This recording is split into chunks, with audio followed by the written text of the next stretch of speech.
Di dalam kehidupan kita telah diperhadapkan dua pilihan persahabatan. Yang pertama, persahabatan dengan Tuhan atau mengasihi Tuhan. Atau yang kedua, persahabatan dengan dunia atau mengasihi dunia.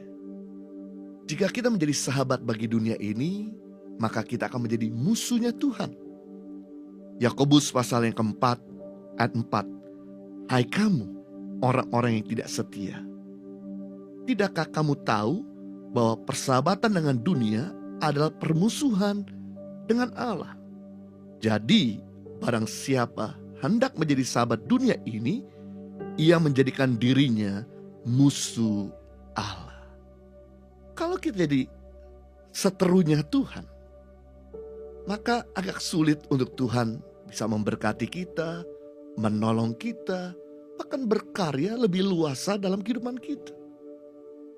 Itu sebabnya kita harus putuskan dalam kehidupan ini untuk jadikan Tuhan sahabat dalam kehidupan kita. Untuk kita selalu mengasihi Dia lebih daripada mengasihi yang ada di dunia ini. Ada 3 keuntungan kalau kita itu menjadi sahabatnya Tuhan. Yang pertama, kita akan mendapat kasih karunia setiap waktu. Amsal pasal 17 ayat 17.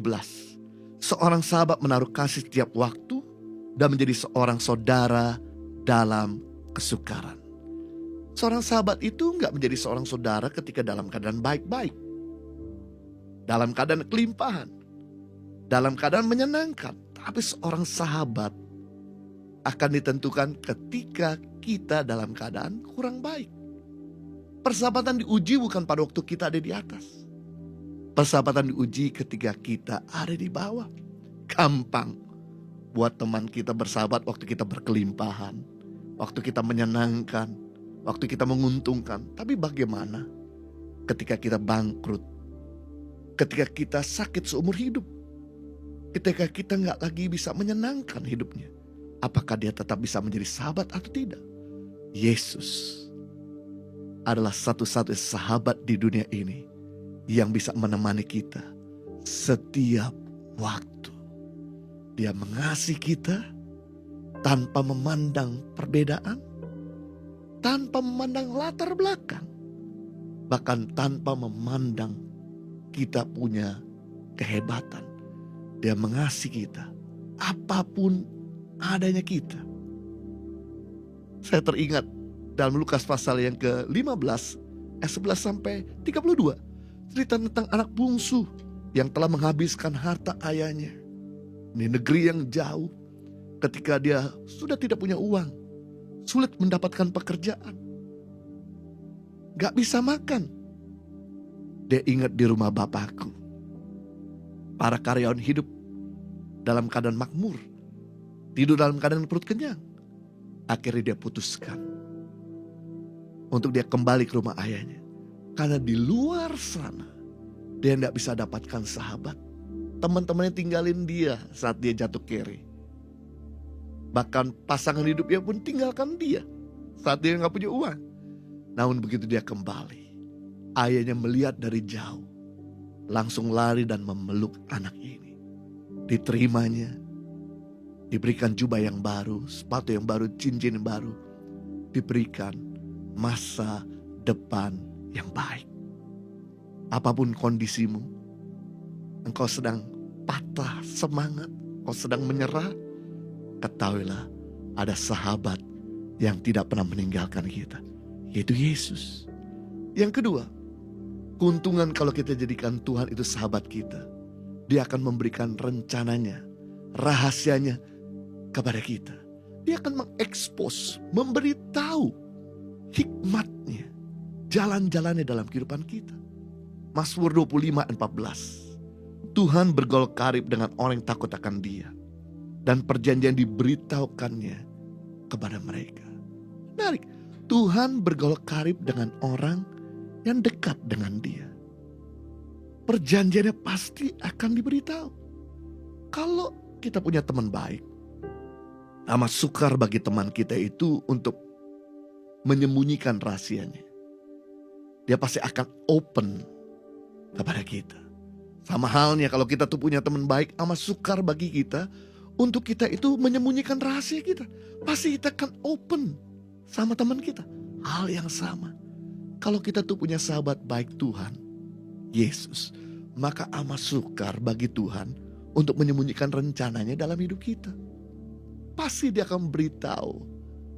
Sama ketika Yusuf di usia 17 tahun sudah menjadi sahabat Tuhan. Tuhan beritahu suatu hari kamu akan jadi pemimpin besar. Walaupun Yusuf harus melewati lembah kekelaman, badai kehidupan. Tapi dia tetap pegang. Sepertinya gak jelas apakah mimpinya ini bisa jadi kenyataan atau tidak. Tapi dia tetap berjalan dengan sahabat sejati dan menuntunnya.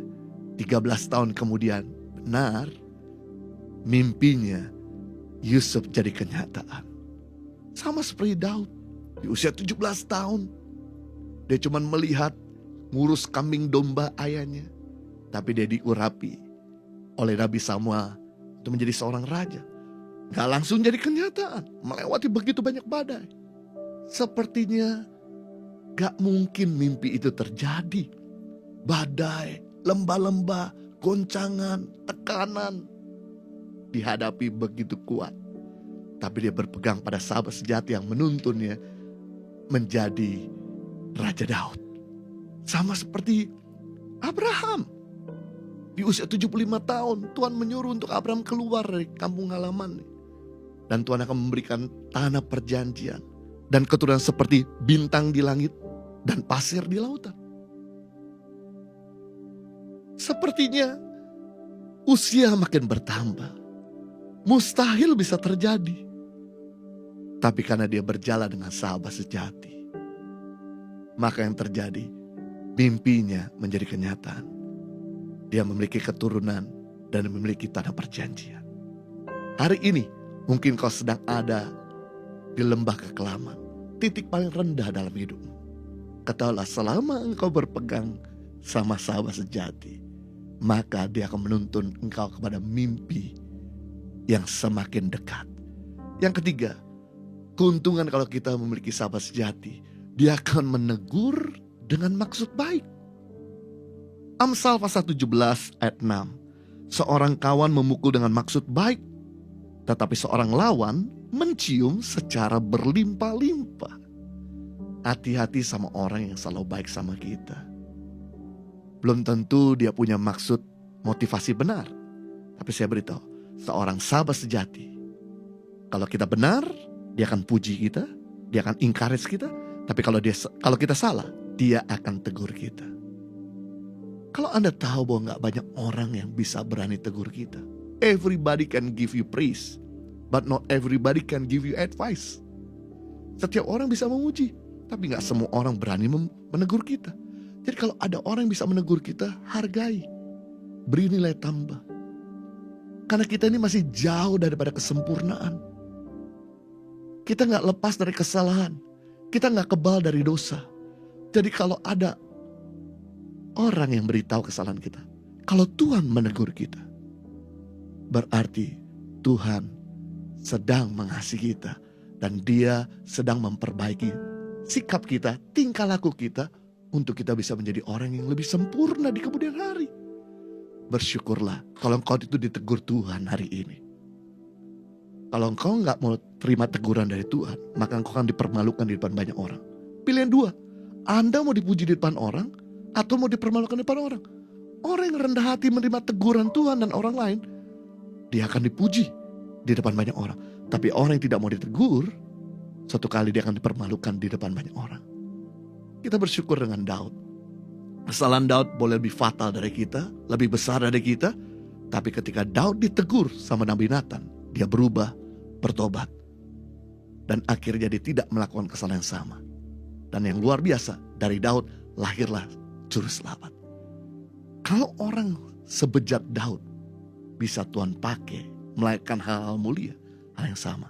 Kalau hari ini Tuhan bicara sama kita, jangan keraskan hatimu. Berubah, maka dari hidupmu yang hancur, dia akan pulihkan dan dia akan pakai engkau secara luar biasa.